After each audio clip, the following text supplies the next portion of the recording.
Rádio Piauí.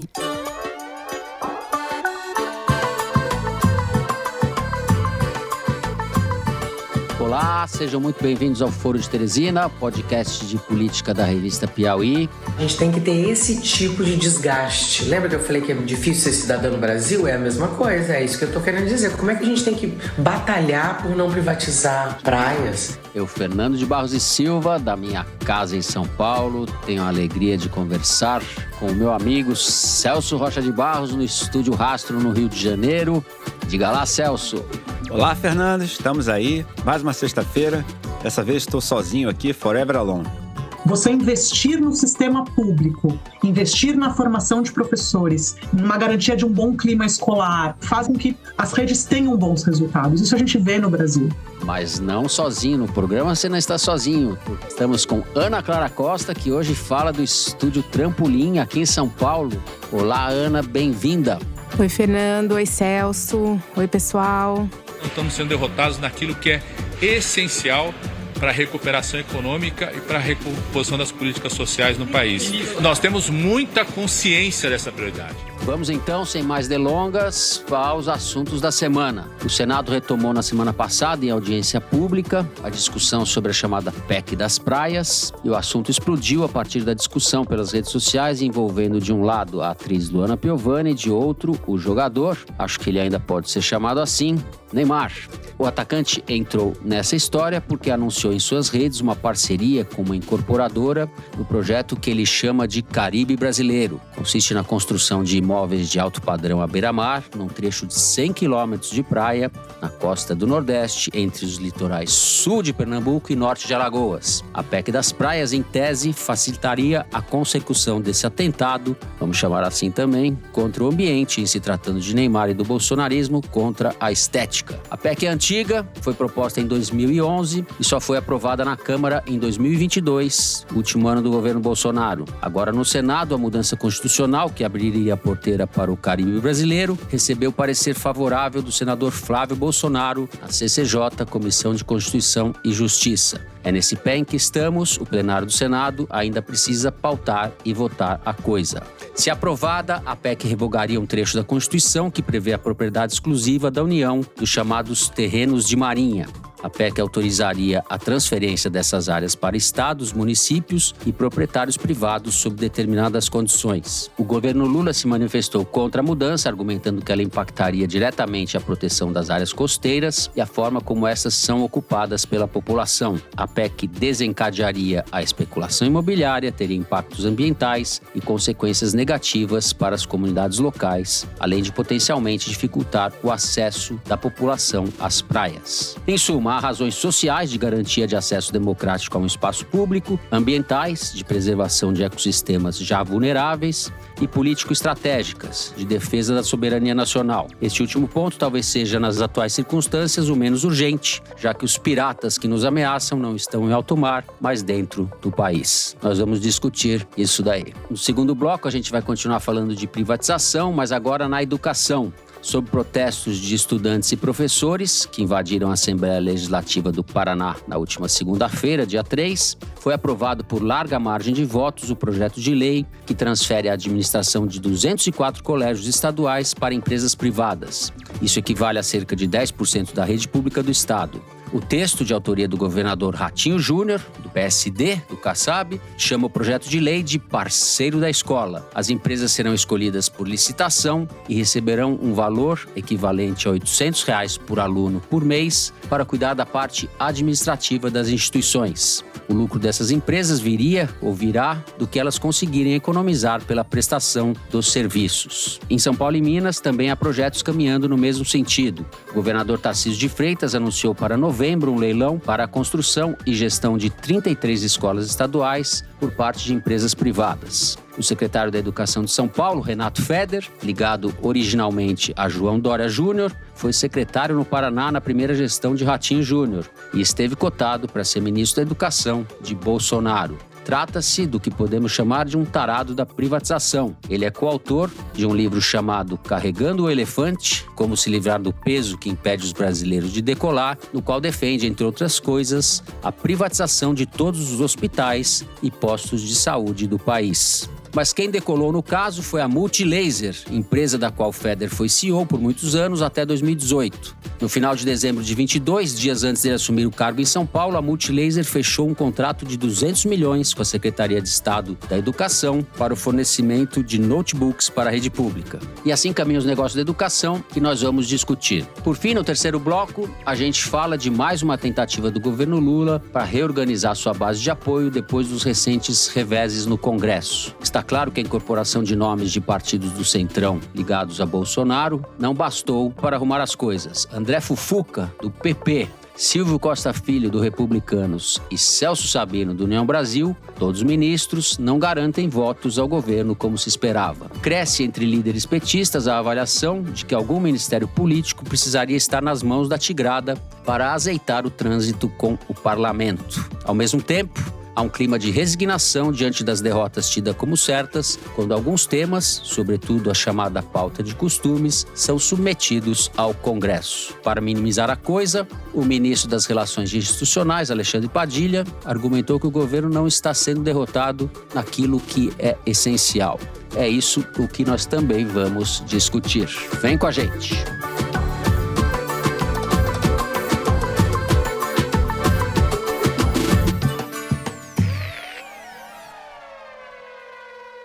Celso, vamos começar com você. Como eu disse na abertura, essa PEC passou na Câmara sem muito barulho, né? Agora que as pessoas se detiveram nesse assunto, mas passou sem muito barulho, com larga margem no último ano do governo Bolsonaro. Mas não havia unanimidade nem dentro do governo Bolsonaro a respeito desse projeto, certo? Exatamente, Fernando. O histórico do bolsonarismo com essa questão é meio conturbado. Os ouvintes talvez se lembrem que na campanha de 2018, a campanha do Bolsonaro escondia o Guedes do grande público. As propostas do Guedes só apareceram mesmo pro pessoal da elite, que achava aquilo um máximo. Ele não aceitou participar de nenhum debate entre os economistas da campanha, aqueles debates que tem o economista do Lula, o economista do Alckmin, etc. E não era segredo nenhum, porque ele tinha medo do Pércio Arida, que era o economista da campanha do Alckmin. E cá entre nós, tinha toda razão para ter medo mesmo. O Pércio Arida teria esmigalhado ele no debate. Mas não, uma das poucas vezes que o Guedes apareceu na campanha de 2018 foi numa entrevista para a Globo News. E aí ele veio com o plano sensacional de zerar o déficit público em um ano, vendendo todos os imóveis da União. Que é um daqueles negócios assim que, cara, você tem que ser muito amigo no mercado para não ficar com fama de imbecil depois de falar um negócio desse. Não, e ele queria vender por 1 trilhão, né? Por 1 trilhão, exatamente. Trilhão. Porque toda a conta do Guedes dá 1 trilhão. Assim, se você perguntar quanto ele acha que vai arrecadar vendendo todos os imóveis da União, dá 1 trilhão. Quanto ele acha que a reforma da Previdência vai economizar, dá 1 trilhão. E aparentemente ninguém acha suspeito que todas as contas desse cara deem número redondo, entendeu? Mas enfim. Então o Guedes vinha com essa proposta. O Bolsonaro não tinha entusiasmo com esse negócio de fazer dinheiro vendendo tudo que a União tinha. Os ativos da União. Exato. E é bom dizer, essa estimativa do Guedes incluía, por exemplo, o terreno do quartel. Assim, era um negócio completamente alucinado. Mas o Guedes já se pronunciou a favor desse negócio de praia. Ele já disse, e se vem um cara aqui, um grupo estrangeiro, que quer pagar 1 bilhão por uma praia, a gente não pode vender para os caras, etc. Agora, durante o governo Bolsonaro, a Secretaria de Patrimônio da União do governo Bolsonaro, em 2022, se manifestou da seguinte forma sobre esse projeto. No caso de eventual transferência direta desse patrimônio da União na forma proposta, haveria interrupção do processo demarcatório. Aqui eu abro um parênteses. Uma das objeções a esse projeto é que muita coisa nesses terrenos de marinha não são muito bem demarcados, entendeu? Ainda não são propriamente mapeados, etc. De maneira que haveria um risco grande de grilagem, de aparecer um cara agora dizendo que aquilo tudo sempre foi dele, que ele sempre esteve ali, etc. E aí continua a Secretaria de Patrimônio da União do Bolsonaro. Consequentemente, a transferência dos imóveis ainda não demarcados para domínio do particular, cujo valor estimado ultrapassa... Vamos lá, chutem um valor aí. 1 trilhão. 1 trilhão de reais seria a maior transferência de patrimônio público para o privado que se tem notícia na história, segundo o documento do próprio governo Bolsonaro. Essa estimativa aí a gente sempre pode discutir, mas o argumento deles era corretíssimo. Ele está querendo dizer assim, a gente nem sabe a demarcação das propriedades nessas áreas, ainda é altamente incerta, e aí você vai jogar isso tudo para a iniciativa privada, sem inclusive saber quem é que tem dono de quê, etc. Isso tem toda a possibilidade de virar um mega escândalo de corrupção. Um risco risco muito alto de virar uma farra do boi. É bom lembrar também, nessa mesma matéria da Folha, que a Associação de Terminais Portuários Privados, que explora portos particulares no litoral brasileiro, que em tese poderia ser até uma beneficiada desse processo, poderia adquirir os terrenos em questão, eles disseram que não tem interesse nisso necessariamente, assim, porque eles acham que, dependendo do caso, eles podem não querer comprar esse negócio. E aí, como é que fica? Porque, segundo a gerente técnica da associação, Ana Paula Gadotti, a PEC não permite a recusa da transferência. Então, assim, o projeto é muito ruim, realmente bizarro mesmo para os padrões do Congresso Nacional atual. E eu acho que, assim, isso é bom também para a gente ver, por mais que os caras tentem vender a história de que o programa econômico do Bolsonaro é um negócio moderno, é um negócio, como a gente falou no último episódio, sobre a racionalização de gastos, etc. O programa econômico do Bolsonaro é isso aí, meu amigo. É garimpo ilegal, desmatamento, pirataria e coisas desse tipo. Esse é o liberalismo do Bolsonaro. Não é nada voltado a aumentar a produtividade da economia, coisa que vale, entendeu? É liberar a mutreta, é liberar a sacanagem. E a matéria da Folha ainda chama atenção para um outro fato que talvez mereça mais atenção. É que, tanto quanto esse projeto surgiu, quanto agora, ao mesmo tempo que apareceu a história de privatizar a praia, volta o debate sobre a legalização do jogo, o que gerou em alguns observadores a suspeita de que tem alguém querendo criar cassino, coisa que o valha, em áreas do litoral brasileiro e que talvez esteja patrocinando esses projetos todos. Isso é muito provável. Isso é muito provável. Pois é, tem toda a cara. Enfim, é o tipo de coisa que mostra um nível absurdo de captura das instituições brasileiras por interesses privados, mostra o baixíssimo nível de transparência do debate legislativo brasileiro. Basicamente, se a Luana Piovani não tivesse levantado essa história, eu imagino que a maior parte dos brasileiros nem saberiam o que está acontecendo. E a gente vai vendo o que o pessoal lá faz enquanto ninguém está olhando. Sim, é verdade. Ana Clara, vamos falar de um amigo do Neymar, o senador Flávio Bolsonaro. Bom, o Flávio, ele é o relator dessa PEC no Senado. Embora essa PEC não seja de autoria do bolsonarismo necessariamente, ela foi apresentada pelo deputado Arnaldo Jordi, ex-deputado, na verdade, Arnaldo Jordi, do Cidadania. Em 2011, né? Como em 2011. Deputado, Não era ainda aquele momento auge do bolsonarismo. Mas a verdade é que é um pleito de muitos empresários que exploram o litoral e de pessoas que têm casa no litoral também. Porque o que acontece? O que essa PEC prevê? Que essa área de 33 metros acima da linha da maré mais alta, que é a linha de pré-mar, que é a média da maré do ano de 1831… O que você tem hoje em dia em relação a isso? Você tem casas, por exemplo, no litoral, essas casas pé na areia, que muitas vezes os proprietários não têm a escritura definitiva porque ela passa nessa linha. Ou então o jardim passa nessa linha e a casa tem a escritura, mas o jardim não tem. Enfim, um problema de rico e um problema de quem explora comercialmente a área litorânea, os quiosques, os parques. É um grande pleito do empresariado dessas regiões, né? E o Flávio Bolsonaro, ele é um cara que… É sensível a essa demanda. Muito sensível a essa demanda e é um defensor da regulamentação fundiária de setores específicos da sociedade, em especial os empresários e as milícias, né? Então, assim, ele tem um histórico, que eu peguei aqui para falar para vocês, do histórico de projetos do Flávio Bolsonaro sobre esse assunto. Porque, assim, a gente sabe que é o filho do Bolsonaro mais afeito a esse tema. Dos 4 ali, ele… É o mais funcional, né? Tá Exato.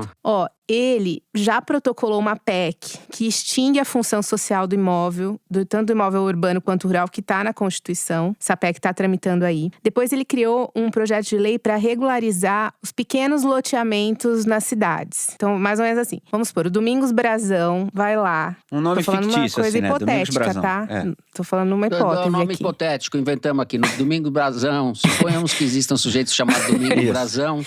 Exato. Vai lá. É uma hipótese, ele não é nada plausível. Tá certo. Então, Domingos Brazão vai lá e grila um terreno de restinga lá em Jacarepaguá, loteia e começa a vender esse lote por meio de interpostas pessoas dele. E aí ele vende lá um terreninho pro seu Zé, que vende coco na Praia do Recreio, que tem um pouco de dinheiro para dar de entrada, o resto vai pagando mês a mês, só que o seu Zé paga toda a economia que ele tem e não vai ter escritura de nada disso, obviamente, porque essa terra é super irregular. E aí, o que o projeto de lei do Flávio Bolsonaro propõe? Regularizar imóveis de até 80 metros quadrados, depois de 5 anos de moradia ininterrupta por um indivíduo, só para quem tem até um salário salário mínimo. A gente pode pensar, mas daí isso pode funcionar para toda pessoa mais humilde no Brasil que acaba ocupando áreas irregulares e tal. Mas o fato é que esse projeto de lei legaliza o trabalho do brasão. O brasão deixa de, a partir do momento que ele vende esse terreno e não pode prometer escritura, e o cara sabe que vai, depois de 5 anos, conseguir escritura, não só valoriza o terreno que o brasão tá vendendo, como legaliza todo o trabalho desse nosso hipotético miliciano, entendeu? Então, basicamente, esse é outro projeto do Flávio Bolsonaro. Ainda bem que estamos falando de um Brasil hipotético, que não existe, mas é bom para que vocês, ouvintes, tenham noção de como as coisas podem ser ruins, podiam ser piores no Brasil. Exato. Não é? Exatamente. Exato. E a gente não pode esquecer que, bom, além de tudo que o Celso falou, dessa fixação do governo Bolsonaro por projetos de destruição ambiental… Predações em geral. Desmanche, predação. Não sei se vocês se lembram que no governo dele, eles queriam mudar algumas regras ambientais para transformar a região de Angra numa espécie de Cancún brasileira. Sim. Vocês estão lembrados dessa… Cancún brasileira. Sim. Ideia? Essa PEC se situa justamente nessa ideia de Cancún brasileira de Angra. E é aí que entra o Flávio Bolsonaro nessa história, que virou o relator dessa PEC. Porque, segundo as pessoas que eu ouvi, próximas dele, do PL, ele tem um interesse comercial muito grande em Angra dos Reis. Na verdade, assim, o Flávio é o filho do setor imobiliário, né? Os imóveis, aquele monte de apartamento que ele compra e vende, terrenos em áreas complicadas. Ele é o cara dessa área lá, Em né? dinheiro vivo, inclusive, né? Em dinheiro vivo, exato. E aí, segundo pessoas que eu ouvi do PL, próximas dele, o interesse grande dele em querer ser relator dessa PEC, em ter conseguido isso no Senado, é porque ele tem um interesse grande em Angra. Eu não sei se vocês se lembram, mas o primeiro candidato a prefeito que o Bolsonaro começou a apoiar irrestritamente nessas eleições, pré-candidato na verdade, é o empreiteiro Renato Araújo, que é candidato a prefeito de Angra. Eles são unha e carne. O Renato Araújo tem uma reportagem do Metrópolis que mostra que ele fez a reforma da casa do Bolsonaro em Angra. Ele tem uma casa lá, né, que já foi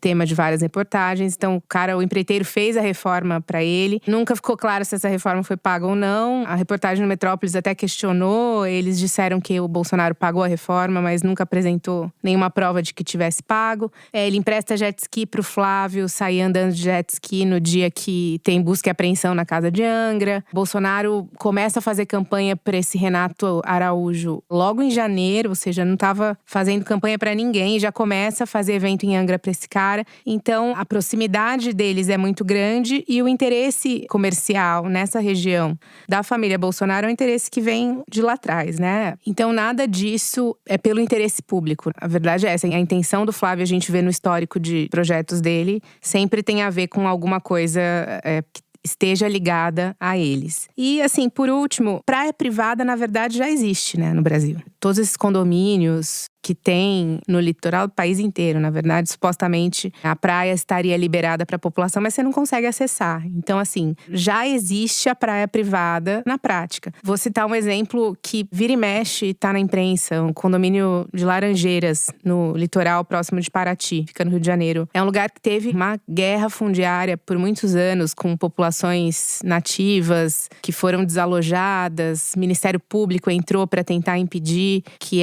o acesso à praia fosse fechado. Hoje em dia, se você quiser acessar as praias desse condomínio, que são paradisíacas de fato, você precisa entrar numa pequena van que o condomínio disponibiliza, com janelas fechadas e que te leva até a praia. Então, assim, é um acesso super controlado. Tô citando um exemplo de mas são milhares, entendeu? Então, assim, é uma coisa que já existe. E o que essa PEC propõe, na verdade, é, de certa forma, institucionalizar isso, né? Você facilita que empreendimentos como esse sejam criados, que nenhuma conta seja prestada à sociedade, assim. Até que ponto o Ministério Público vai poder agir para permitir que num condomínio como esse, por exemplo, as pessoas consigam acessar a praia a partir do momento que você tem uma legislação que barra, né? Então, é uma coisa que já é difícil e a tendência é piorar caso ela passe. Eu tô imaginando já esses cassinos à beira-mar, pessoal chegando de jet ski, ou sei lá quanto, Que horror, que é a utopia kit do bolsonarismo, consagrada. Só queria explicar melhor que a prefeitura de Angra atual, que é do PL, é aliada do Bolsonaro, embora ele não apoie o atual prefeito e sim um outro candidato para se eleger, mas a prefeitura atual é bolsonarista. E eles chegaram a entregar para o Flávio Bolsonaro uma proposta para flexibilizar todos os parâmetros ambientais da estação ecológica de Tamoios, na Baía de Ilha Grande. E a partir dessa flexibilização, fazer a tal Cancún brasileira. Então era uma ideia da prefeitura de Angra, que já é do PL. O atual candidato a prefeito apoiado pelos Bolsonaro, ele apenas é mais bolsonarista do que o que já está lá. Mas não é que é todo mundo do mesmo grupo ali, não nos enganemos. É isso aí, vamos avacalhar a regulação ambiental numa cidade com usina nuclear, né? O que pode dar errado num caso como esse, né? Exato. E lembrando que foi ali, salvo engano meu, que ele foi multado por estar pescando numa área também proibida, lá atrás, quando era deputado, e uma das primeiras coisas que ele fez quando chegou à presidência foi demitir ou encostar o cara. Não conseguiu demitir porque o cara tinha proteção, mas ele tirou o cara da função, o fiscal que tinha multado eles. Foi. Vocês lembram disso ou não? É lá em Angra também isso, né? E foi lá que ele importunou a baleia também? Não sei. Porque ele é acusado do crime de importunação de cetáceo. Eu sei, eu não lembrava. Eu me lembro de um cara falando no Twitter assim, cara, quando eu fazia faculdade de Direito, a gente brincava com isso. Cara, qual a probabilidade de alguém cometer esse crime? O Bolsonaro conseguiu cometer até o crime de importunação de cetáceo. Ah, não. O cetáceo foi em São Paulo. Bom, é isso? Tô pensando no cassino aqui, viu, Celso? Pois é. Imagina o bom gosto do cassino. Tô transtornado, Devemos todos essa a Luana Piovani. O país deve essa a Luana Piovani. Senão esse assunto não estaria em discussão como deve, né? É isso. A gente fica por aqui no primeiro bloco. No segundo bloco, nós vamos continuar falando de privatização nas escolas do Paraná e possivelmente também de São Paulo e Minas. Já voltamos.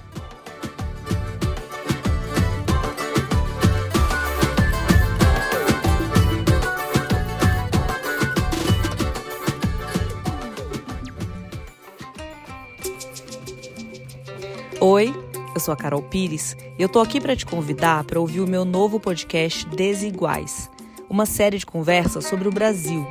Em 6 episódios, eu entrevisto pessoas com grandes histórias de vida, como a ativista Mãe Bete de Oxum, o pastor Henrique Vieira e a escritora Conceição Evaristo, sobre as múltiplas desigualdades que moldam o nosso destino e determinam, inclusive, o quanto podemos sonhar.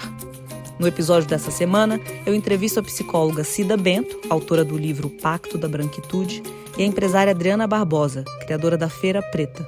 E o tema é Trabalhar no Brasil. Os novos episódios saem às quartas, aqui no feed do Foro de Teresina. Encontro vocês.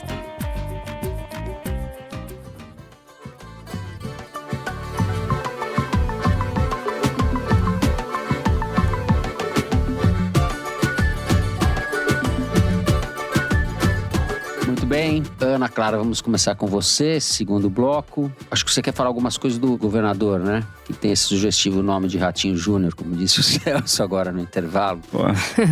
Hein, Celso? Ele devia fazer uma chapa com aquele ministro dos esportes, André Fufuca. Teria a chapa Ratinho Fufuca. Teria. Ai. Vamos lá, Ana. Eu quero falar um pouco dele antes de falar do tema. Peço aqui uma desculpa ao ouvinte paranaense, mas o Paraná produz umas coisas que eu vou te contar, né? Olha, eu queria começar falando um pouco do histórico escolar do governador Ratinho Júnior, que quer fazer, e já está fazendo, na verdade, essas mudanças tão estruturais na educação do estado. Ele é jovem, tem 43 anos. Então, quando ele estava na escola, o pai dele já era rico, empresário de sucesso e depois um apresentador de sucesso. Ou seja, tinha grana e condições, todas as condições para dar a melhor educação para o filho, né? Eu não sei se o pai dele tentou, mas o fato é que o filho era um aluno sofrível, medíocre, para dizer o mínimo, do tipo que odiava escola, tinha dificuldade de aprendizado, nota baixa. E aí, em 98, antes de completar o ensino médio, o Ratinho Júnior abandonou a escola. Saiu da escola e foi flanar, né? Ficou ali entrando nas empresas do pai, tocando uma coisa ou outra, tal, sem ter terminado o segundo grau. Aí, quando foi em 2002, ele se matriculou num curso de educação para jovens e adultos. E aí, circulou nos blogs de Curitiba, do Paraná, o histórico escolar dele do supletivo. E era, assim, uma tristeza, assim. Até no supletivo era notas baixíssimas, desempenho horroroso. Então esse era o governador, né, no passado. E aí ele foi fazer faculdade, né, ele se matriculou num curso de marketing, numa faculdade recém-criada. E foi uma das primeiras turmas dessa faculdade, chamada Faculdade Internacional de Curitiba. Faculdade Internacional de Curitiba? Nossa, foi ali que ele nome. estudou. Foi ali que ele estudou. Essas turmas, sabe, que você chega, faz matrícula e começa a aula.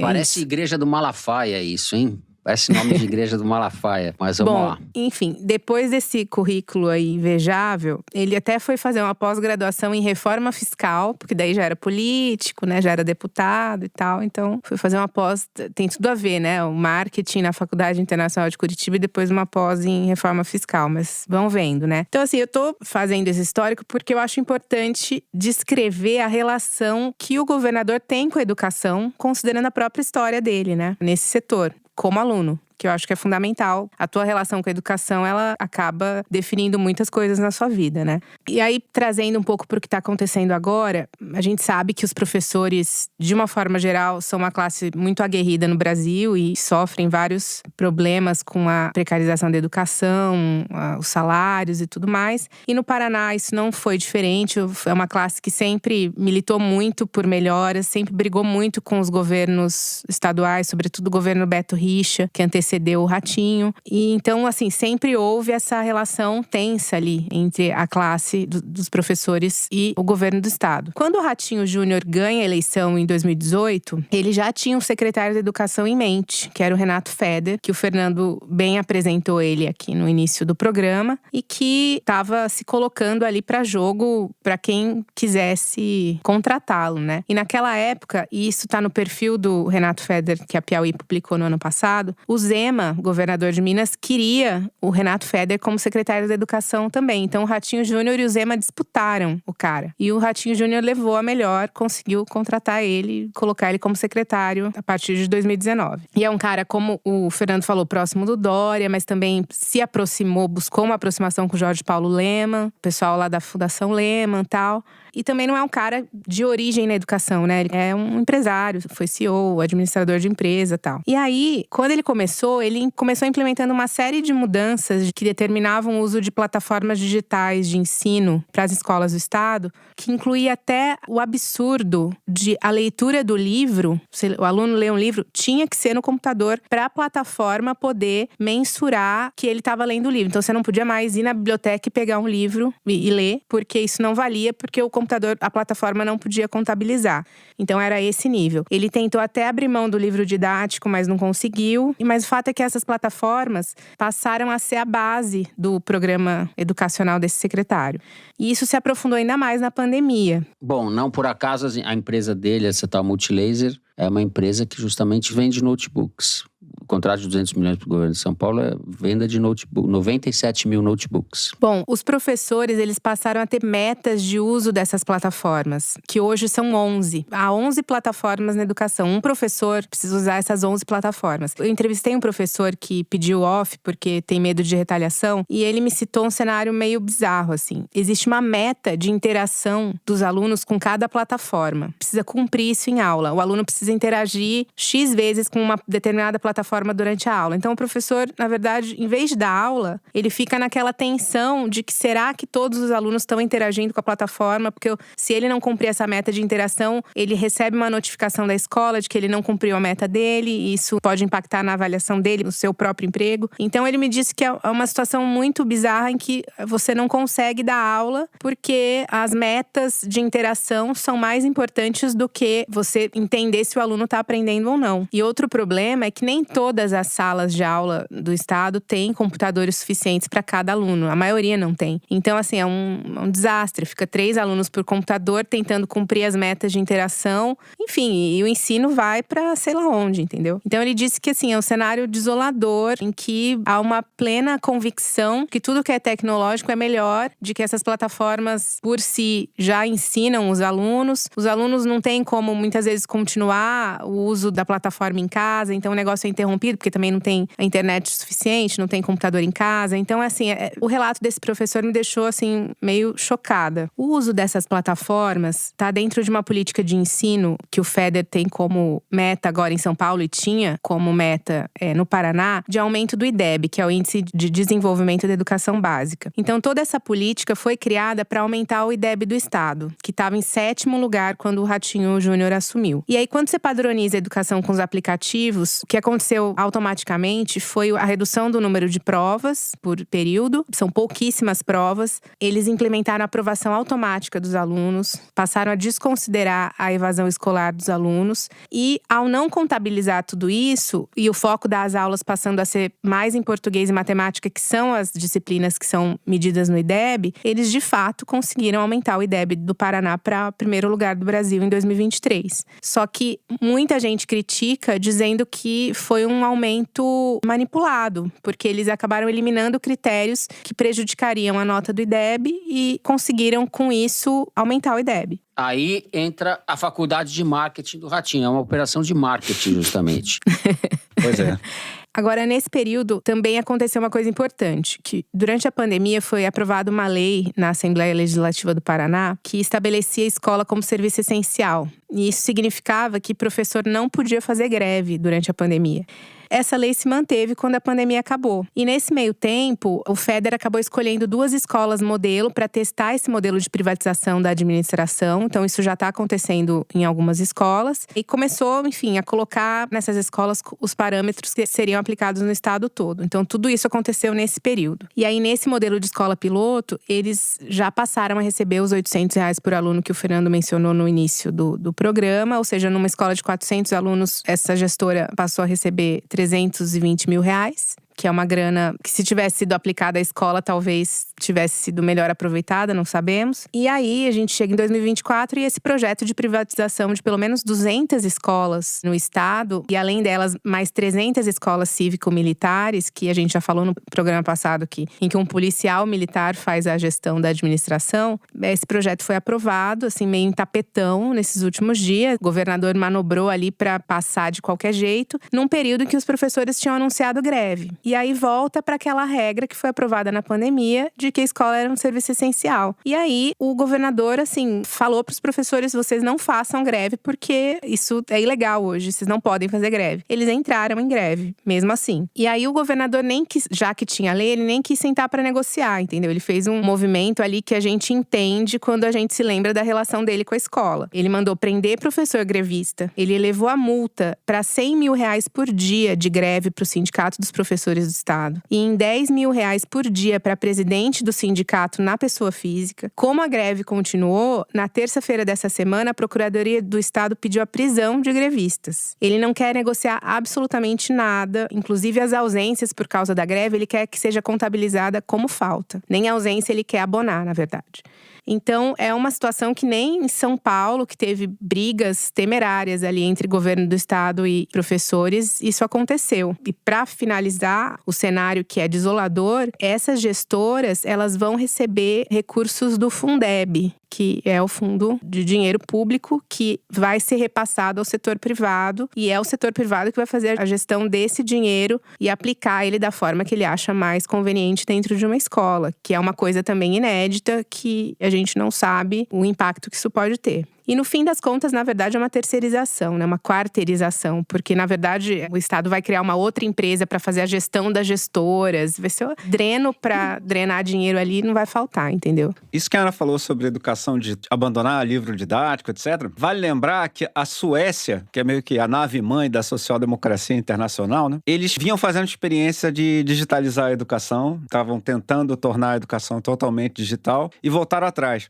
porque foi um experimento bem feito, controlado, então eles puderam ver a sério os efeitos do que estava acontecendo e começaram a perceber uma piora em resultados educacionais com o negócio da digitalização. Então eles voltaram a distribuir livro didático nos últimos anos. Então, assim, eu não sou contra a gente discutir novos modelos para a educação ou a gente tentar fazer experimentos localizados e aí, se der certo, a gente generaliza. Eu estou totalmente aberto a discutir esse tipo de coisa. Agora, sejamos honestos, assim, tentando falar com o mínimo de preconceito ideológico possível, esse projeto do Paraná não poderia ser melhor explicado, né? Assim, ele tem espaço para melhorar, digamos assim. Assim, porque, para começar, não ficou claro para mim que ineficiência o governo está tentando corrigir. Porque essas empresas vão entrar na gestão da escola para resolver coisas do dia a dia, né? Coisas administrativas, etc. Eu não conheço nenhuma avaliação que diga que o problema da educação brasileira seja esse tipo de coisa. Mas elas também vão poder contratar professores.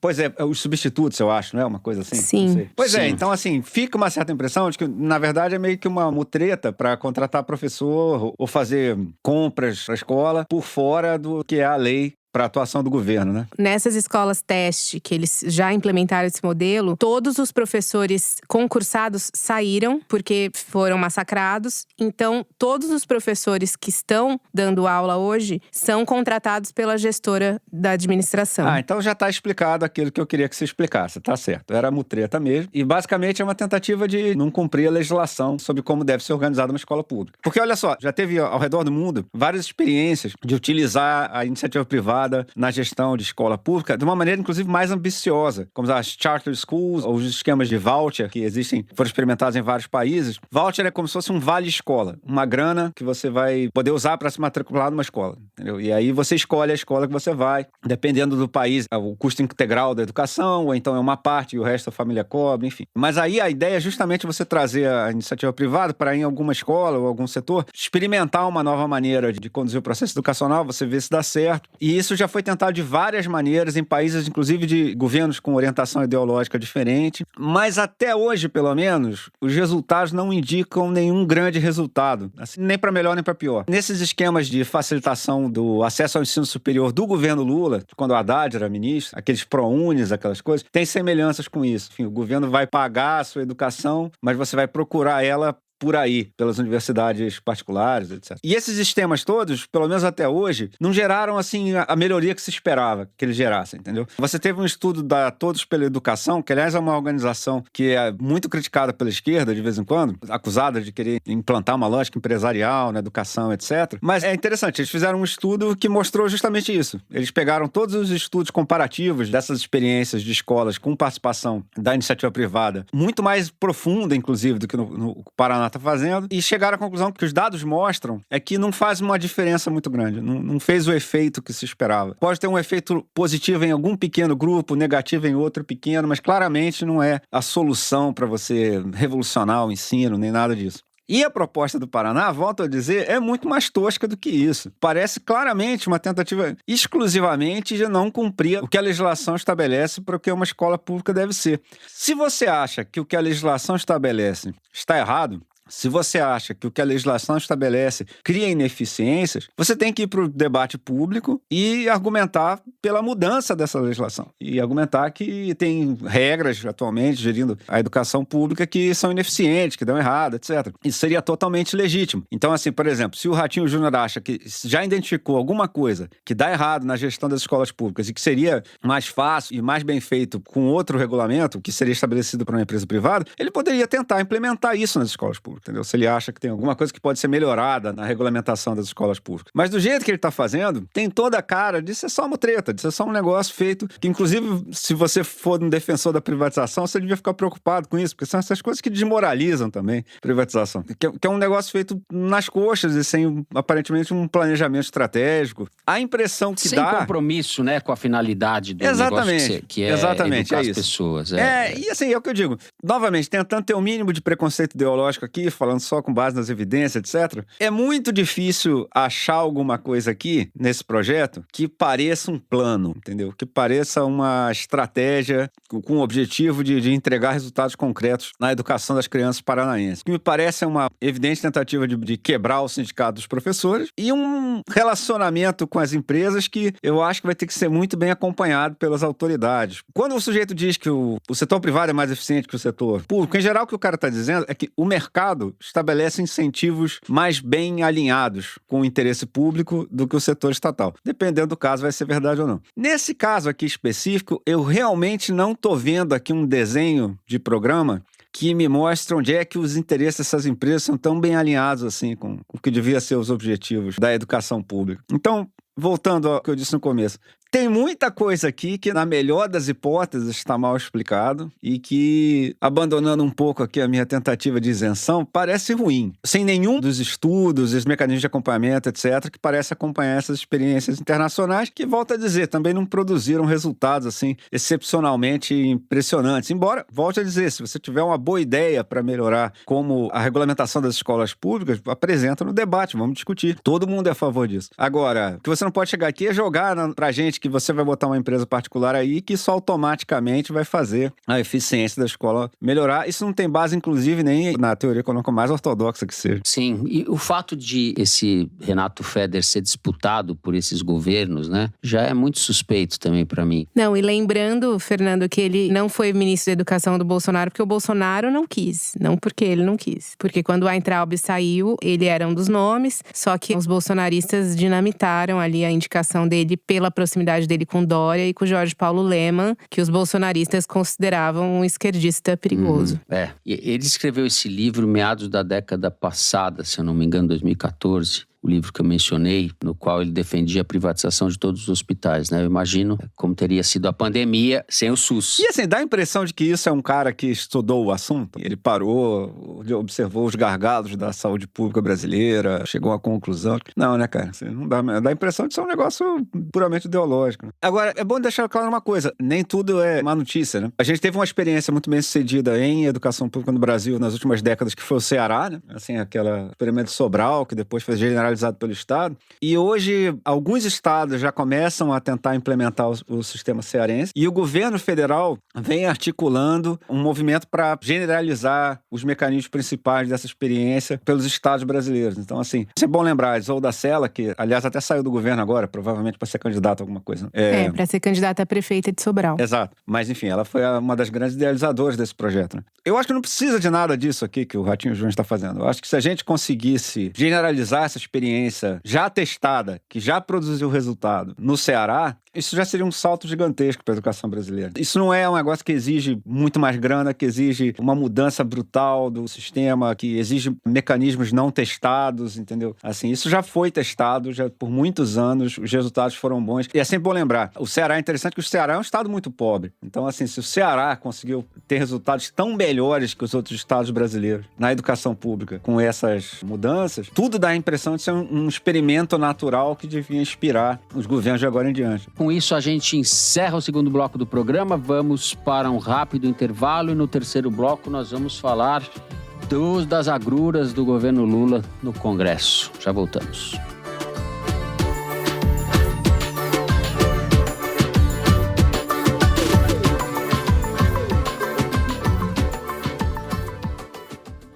Oi, aqui é a Bárbara Rubira.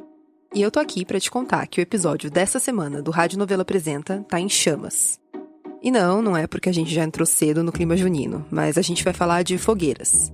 No primeiro ato, a Ana Pinho leva a gente pro fogo da Inquisição e mostra que às vezes ele era menos assustador do que a realidade das mulheres no Brasil. No segundo ato, a Ana Paula Rocha faz um mergulho no próprio passado para tentar conhecer um outro lado do pai dela, um brigadista voluntário na Chapada Diamantina. Quando terminar de ouvir o foro, procura aí na sua plataforma de áudio ou no YouTube o Rádio Novelo Apresenta.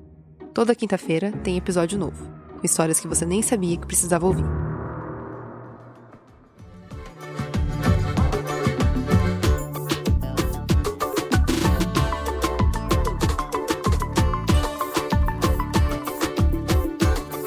Muito bem, estamos de volta. Começar com você, Celso. Depois do revés, a ressaca, essas reuniões do governo Lula, eles estão, acho que, redimensionando o raio de ação das possibilidades. O que é possível fazer com esse Congresso, o que a gente deve preservar, o que a gente deve já abrir mão. Me parece muito isso. Você que apurou as coisas de verdade, conta pra gente. É por aí mesmo, Fernando. Essa semana a gente teve mais essa confusão aí do, como disse a Malu Gaspar, do triângulo das blusinhas, né? A questão da tributação dos produtos lá importados, da China, aquelas coisas todas, foi enfiado no meio do projeto do governo para indústria automobilística.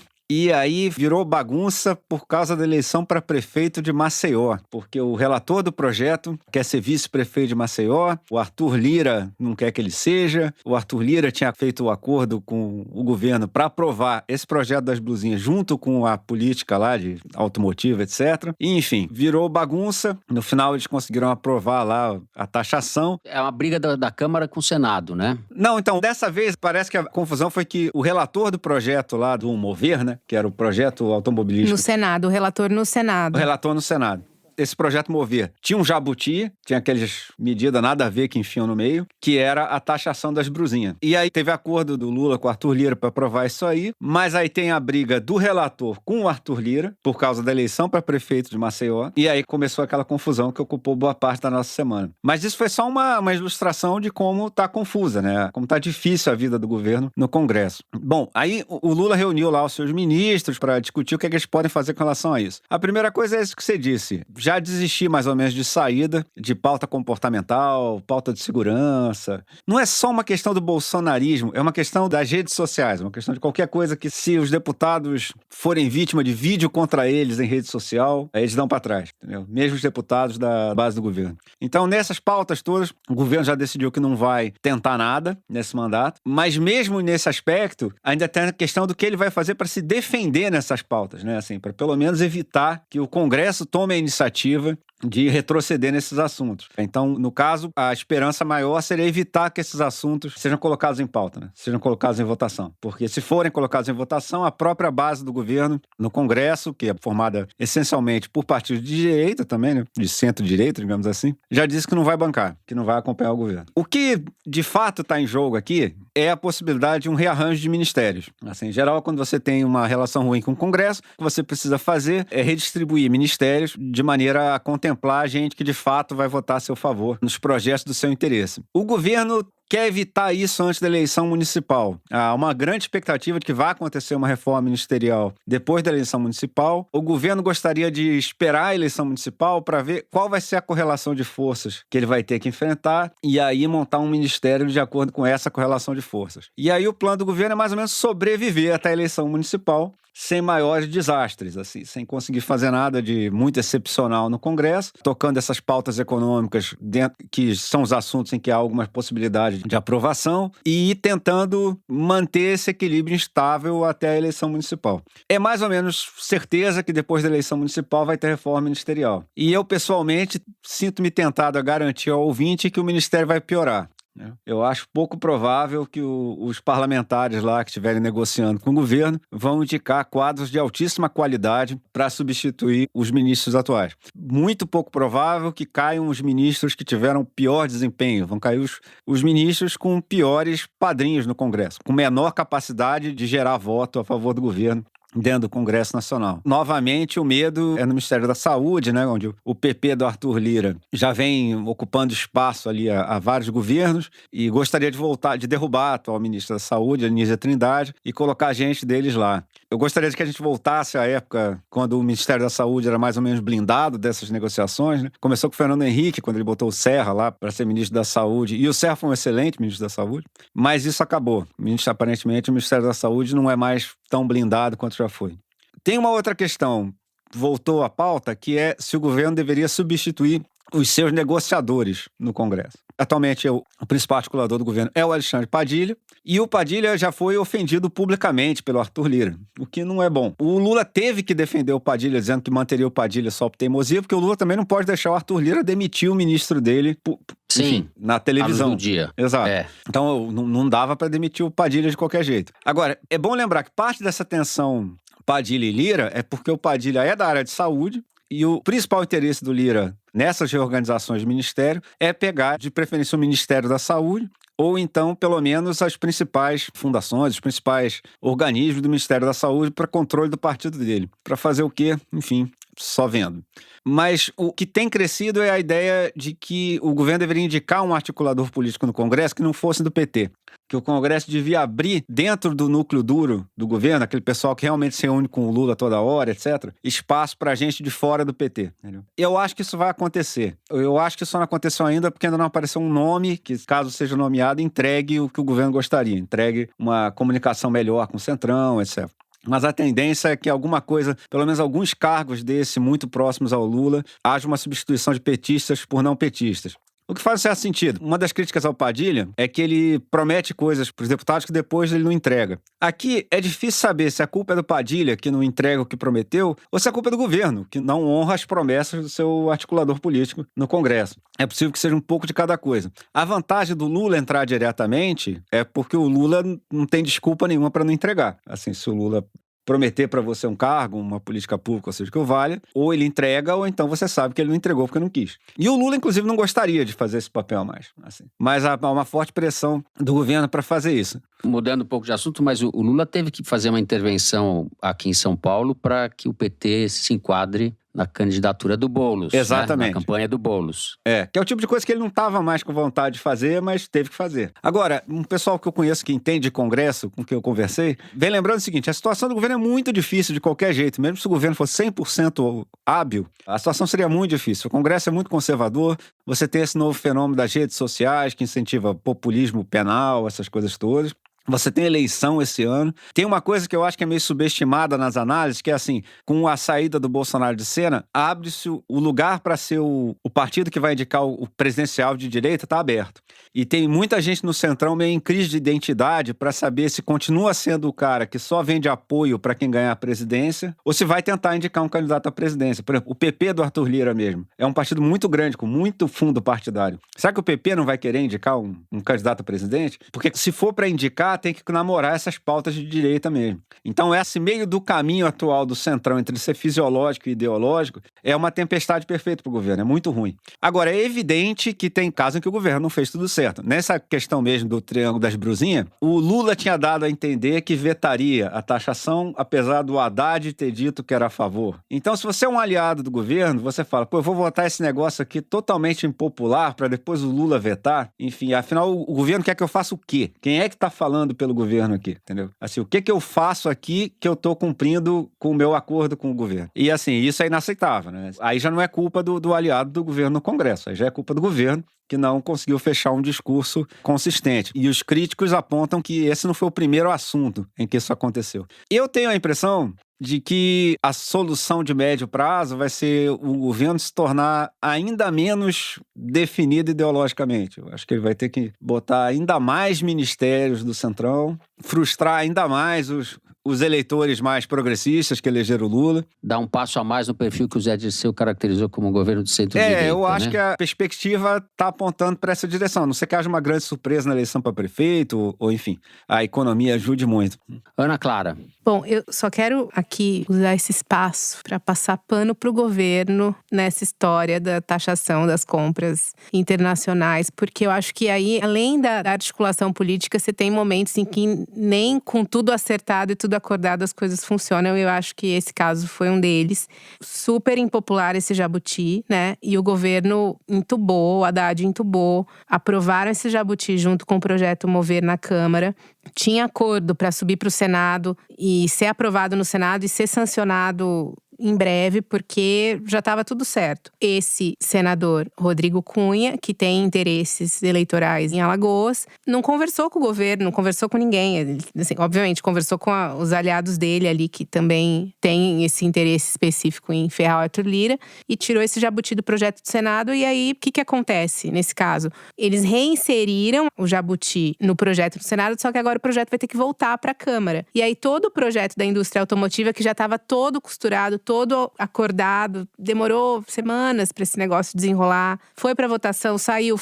Tudo isso vai ter que voltar para a Câmara, ou seja, o governo vai ter que empreender mais esforços em fazer esse negócio andar por causa de uma questão no Senado que não tem a ver com a articulação do governo, que não foi o Padilha que ferrou, entendeu? Então, assim, nesse ponto específico, eu acho assim que o governo errou em muitos pontos aí na articulação e acho que o resultado tá aí, né? Não... Esqueceram de controlar a cordinha do Rodrigo Cunha. De qualquer Mas forma. ele julgou que vale a pena, entendeu? Tá certo. Quando Essa você fala queimação. Jabuti, é melhor se explicar o que O Jabuti, que é um dispositivo que é colocado num projeto de lei que não tem necessariamente nada a ver com a lei que está sendo aprovada, mas é de interesse do Congresso. E aí eles inserem ali em qualquer lugar para passar, entendeu? Então, assim, nesse ponto, passo pano. Nos outros pontos, acho que a situação é muito complicada. Eu acho que a gente já falou aqui desse novo momento das coalizões, que é muito mais difícil para o Legislativo votar junto com o governo, porque ele tem uma certa autonomia. E o Lula até anunciou que quer se reunir com líderes de outros partidos, porque ele não vem fazendo isso. Ele começou agora a se reunir com os líderes do governo, porque isso ele também não estava fazendo. O que ele anunciou agora é que vai ter uma reunião semanal com os líderes do governo, com o núcleo político, para debater a pauta legislativa. Num segundo momento, ele vai se reunir com os líderes dos partidos da base. Ou seja, assim, uma coisa que era o mínimo que acontecia em Lula 1, Lula 2. O Lula não vem fazendo, ele não vem fazendo por inúmeras razões. Ele rompeu com muita gente no período da Lava Jato, no período da prisão, se desencantou com muita gente. Então, assim, essa volta para ele é uma dificuldade. E ele também está interessado em outras coisas. Essa pauta do Congresso Nacional não é mais o que o atrai. Ele está muito focado na agenda internacional e é o que interessa a ele hoje. Então, para ele voltar para essa coisa desse rame-rame, de ver se a emenda do deputado Solidariedade foi paga, entendeu? Ele não está afim disso. Mas o fato é que, mesmo se ele estivesse a fim disso, seria difícil. Eu tive uma conversa com um líder do Republicanos, que é um partido que recém ganhou um ministério no governo, Ministério de Portos, tá com Silvio Costa Filho, e ele me disse o seguinte, que mesmo que hoje o Lula, por exemplo, chamasse membros da bancada evangélica do Republicanos para conversar no Palácio do Planalto, eles não iriam. O partido tem um ministério no governo, ou seja, tá na base. Mas, assim, eles não iriam porque eles não se sentem obrigados mais aí. Então, você tem uma parte do partido que, beleza, eu topo. E você tem uma parte do partido que é assim, eu não quero ter absolutamente nada a ver com a esquerda, nada a ver com as pautas da esquerda, nada a ver com o presidente de esquerda. Então, a situação é essa. E entregar um ministério a mais ou a menos, ou realocar a divisão do bolo ali na esplanada, eu tenho dúvidas se isso vai mudar esse cenário. Porque, no final, na origem, tudo continua igual. Os deputados têm autonomia orçamentária por causa das emendas impositivas. A gente está no horizonte da redução de danos, mas para não minimizar o que é essa redução de danos, podemos fazer a amarração dos 3 blocos do programa e pensar o que seria desse projeto da PEC das praias e o que seria da educação, não nos estados, mas no Brasil inteiro, se o Bolsonaro tivesse sido reeleito. A PEC das praias estaria aprovada, muito provavelmente. O projeto do Ratinho Júnior seria um projeto em franca expansão em escala nacional, para dizer o mínimo. Então, redução de danos, temos que pensar nessa palavra redução, é redução mesmo, porque os danos são evidentes. Então, a gente encerra o 3º bloco do programa por aqui. Vamos para um rápido intervalo e na volta, momento vexamão de ouro, Kinder Ovo. Já voltamos.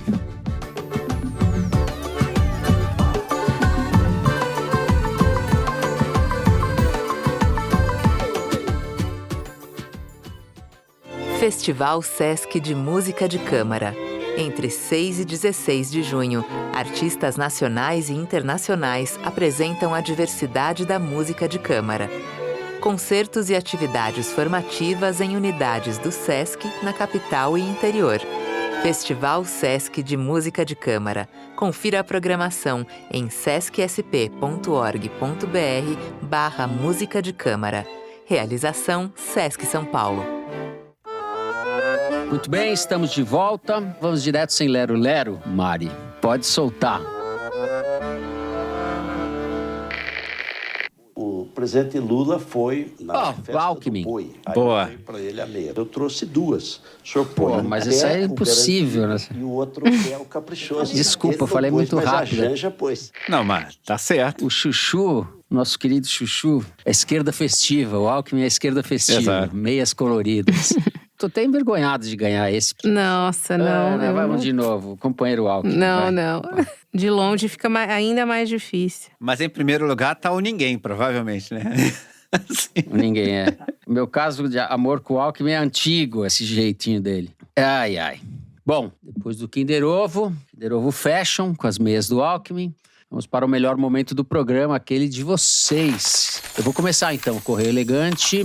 A Luísa Rodrigues nos escreveu um e-mail que ela chamou de O Foro e o Tempo. Parece saga do Érico Veríssimo. Diz ela, a Luísa Rodrigues: minha experiência com o Foro lembra o que minha mãe me contava sobre as novelas de rádio antes da TV chegar. A delícia de aguardar o dia do programa ir ao ar e de longe imaginar um cenário. Vocês voltaram com tudo e sou grata por esse presente. Agora com o ar carioca no Estúdio Rastro, e o nome é o que faz jus ao que se fica de uma bela transmissão de rádio. Então, para o futuro, penso em guardar alguns episódios do Foro para complementar os estudos de história com os meus filhos. Peço que mandem um oi para seus pequenos ouvintes, Samuel e Tiago, para as famílias dos queridos Danilo e Olívia e também para o meu parceiro da vida, o Flávio. Então, oi Samuel e Tiago, Danilo e Olívia e o Flávio, parceiro da vida. Abraços a todos. Muito legal, temos ouvintes mirins. Ouvintes mirins, pessoal da minha idade. No Twitter, o @ajazist, AJAZZIST, escreveu sobre o episódio da semana passada. Os 3 blocos desse episódio serviram puro suco da política brasileira e com direito a chorinho de Aldo Rebelo. Se não fosse a simpatia e a competência de Fernanda, Ana Clara e Celso, os garçons servindo esse suco amaríssimo e da cozinha que o preparou, eu já estaria com úlceras, intoxicação alimentar e crise de pânico e teria acionado o meu plano de saúde. Ops, cancelaram. É isso aí. Eu não poderia citar seu nome porque aparentemente é um apelido no Twitter, mas eu espero que você não tenha que acionar seu plano de saúde mesmo. Olá, meu nome é Liam, mas ainda não sei disso. Escrevo para contar que nasci no último 23 de maio, prontinho para ouvir meu primeiro episódio do Foro fora da barriga da minha mãe, ex-professora de filosofia e especialista em sociologia política, que encontrou um cientista de dados para criar esse pacotinho de amor que eu sou. Muito fofo. Juntos, eles vivem há 6 anos e ouvem o Foro religiosamente enquanto fazem o almoço de sábado. Ela lava a louça e reclama. Ele cozinha e a faz pausar o episódio para discutir o quanto o país pode ser caótico. Juntos, acho que a Madeleine e o André têm um trabalho e tanto pela frente. Me educar e formar um cidadão mais consciente de suas funções na sociedade e prontinho para, de alguma forma, engrandecê-la. Para tanto, conto com a ajuda de vocês, sempre tão entusiasmados em fazer com que o Brasil e o mundo possam ser melhor compreendidos para que sejam mais bem tratados. Um beijo cheio de leite para cada um, Liam. Assinado, Que coisa Madeleine mais fofa. Silva. Muito fofo, overdose de fofura aqui hoje. Queremos ver uma foto sua, Liam. Madeleine, manda a foto do Liam. Muito legal. Bom, então, em alto astral, com esse recado fofo, né, direção? Fofo. Acho que podemos dizer Fofíssimo. isso. A gente encerra o programa de hoje por aqui. Se você gostou, não deixa de seguir e dar, como eu vou falar, 5 stars, 5 étoiles, 5 Sterne, os nossos ouvintes alemães, né? No Spotify, segue a gente no Apple Podcast, na Amazon Music, favorita na Deezer ou se inscreva no YouTube. O Foro de Teresina é uma produção da Rádio Novelo para a revista Piauí. A coordenação geral é da Evelyn Argenta, a direção é da Mari Faria, com produção e distribuição da Maria Júlia Vieira. A checagem é do Gilberto Porcidônio, a edição é da Evelyn Argenta, da Luísa Silvestrini e do Thiago Picado. A identidade visual é da Amanda Lopes, a finalização e mixagem são do João Jabassi e do Luiz Rodrigues, da Pipoca Sound. Jabassi e Rodrigues, que também são os intérpretes da nossa melodia tema. A coordenação digital é da Bia Ribeiro, da Emily Almeida e do Fábio Brizola. O programa de hoje foi gravado no Estúdio Rastro, no Rio de Janeiro, do Dani Di, mas que hoje também contou com o Luciano Tavares, e no Estúdio Trampolim, em São Paulo, onde está a Ana, e aqui na minha choupana paulistana. Eu me despeço assim dos meus amigos, Ana, e tchau, até a semana que vem, não, até a outra semana. Isso, até a outra semana. Ana Clara vai tirar uma semana de folga, merecida. E tchau, Celso, até a semana que vem. Tchau, Fernando. Até semana que vem. É isso, gente. Uma ótima semana a todos e até a semana que vem.